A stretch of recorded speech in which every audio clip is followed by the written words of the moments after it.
ডাকসুর নেতা হওয়া মানে সারা বাংলাদেশের নেতা হওয়া। ডাকসুতে যেটা বলা হয়, ঢাকা বিশ্ববিদ্যালয় যেটা বলে সেটা সারা বাংলাদেশে ছড়িয়ে পড়ে, সেটাই সারা বাংলাদেশ হয়। ডাকসুর আলাপ ওঠার পরে রাকসু চাকসু সমস্ত বিশ্ববিদ্যালয়ে ছাত্র সংসদ নির্বাচনের আলাপটা উঠছে। এর আগে কেউ কখনো উঠেছিল? উঠে নাই। সো আপনারা এই জিনিসটা কেন অ্যাড্রেস করতেছেন না? ডাকসু হলে যে শুধু ঢাবির শিক্ষার্থীদের জন্য করবেন তাও তো করবেন না। এমন যদি হইতো যে না ডাকসু করবো আমি ঢাবির শিক্ষার্থীদের জন্য সমস্ত কিছু করবো, তাও তো করবেন না। তাহলে আপনি সারা দেশের প্রতিনিধিত্ব কীভাবে নির্বাচিত করবেন? আমি এই মনে করলাম ডাকসুকে আপনারা জানেন দ্বিতীয় পার্লামেন্ট বলা হয়, ঠিক আছে, কিন্তু ডাকসু কিন্তু ভাই সারা বাংলাদেশ না। আপনি ডাকসুর প্রতিনিধি মানে কিন্তু আপনার সারা বাংলাদেশের প্রতিনিধি, এটাও কিন্তু মাথায় রাখতে হবে। আমি যদি নির্বাচিত হই তাহলে শুধু আমি ঢাবির শিক্ষার্থীদের না, আমি সারা বাংলাদেশের যত বেকার শিক্ষার্থী আছে, যত সমাজের বোঝা হিসেবে পরিচিত শিক্ষার্থী আছে, সকলের প্রতিনিধিত্ব এই বাংলাদেশের মাটিতে আমি নির্বাচিত করব। আমি কখনো চাইবো না যে না শুধু আমার ঢাকা বিশ্ববিদ্যালয় কল্যাণ, ঢাকা বিশ্ববিদ্যালয় পুরো বাংলাদেশ না, সবাইকে মিলেমিশে নিয়ে কাজ করতে হবে।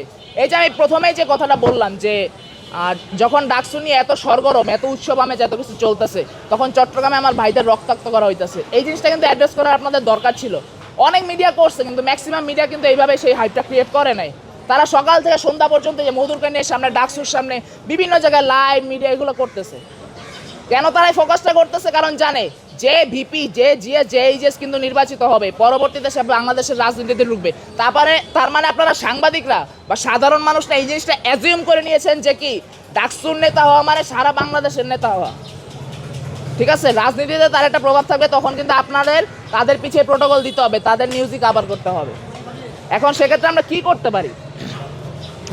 ডাকসুর যারা নেতৃবৃন্দ অর্থাৎ যারা শিক্ষার্থীর প্রতিনিধিত্ব করবেন, তারা হচ্ছে কি ভয়েস রেস করবেন। ভয়েস রেসটা করে তারা প্রেশার গ্রুপ ক্রিয়েট করবেন। প্রেশার গ্রুপ যখন ক্রিয়েটেড হবে তখন এই বিষয়গুলো নিয়ে আসলে কথা বলা যাবে।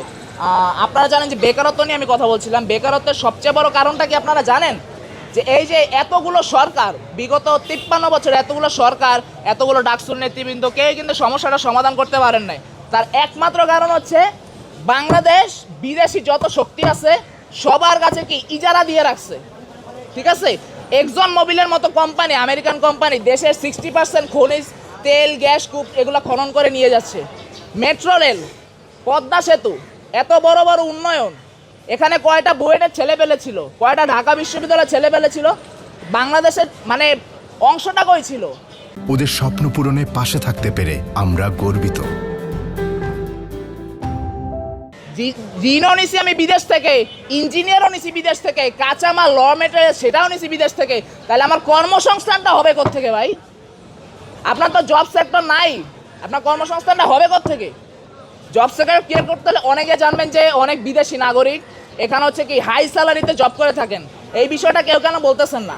হাই স্যালারিতে জব করে থাকেন, এখানে আমার দেশের মানুষ ভাত খাইতে পায় না, 3 বেলা বসতে থাকে, হয়তো একবারও ঠিকমতো খাবার খাইতে পায় না।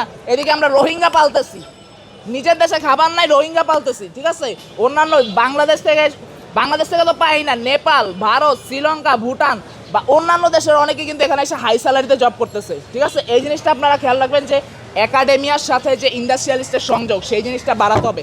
না হলে কি করে কিন্তু কি আপনি ডাকসু নির্বাচন করেন, জাতীয় নির্বাচন করেন, কোনো কিছুতে আসলে ফলপ্রসূ হবে না।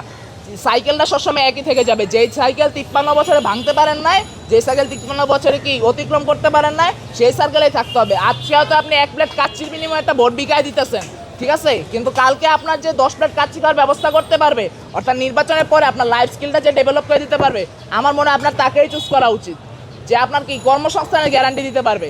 এই যে ঢাকা বিশ্ববিদ্যালয়ে কিন্তু 40% মাত্র হলে মানে আবাসিক শিক্ষার্থী, বাকি 60% কিন্তু কি নন রেসিডেন্ট। তারা কিন্তু এই রাজনীতি নিয়ে ততটা ইন্টারেস্টেড না, কে কাকে ভোট দিবেন সেটা নিয়েও কিন্তু তাদের মাথা ব্যথা নাই। তাদের মাথা ব্যথা হচ্ছে ভাই আমি ঢাকা বিশ্ববিদ্যালয়ে ভর্তি হয়েছি, আমি এই জায়গায় সেরা ছিলাম, আমার অবদান রাখছি, আমি কত তাড়াতাড়ি এই বিশ্ববিদ্যালয় থেকে বের হয়ে কত তাড়াতাড়ি নিজের একটা কর্মসংস্থান খুঁজে পেতে পারি, আমার লাইফস্টাইলকে আমি লিড করতে পারি।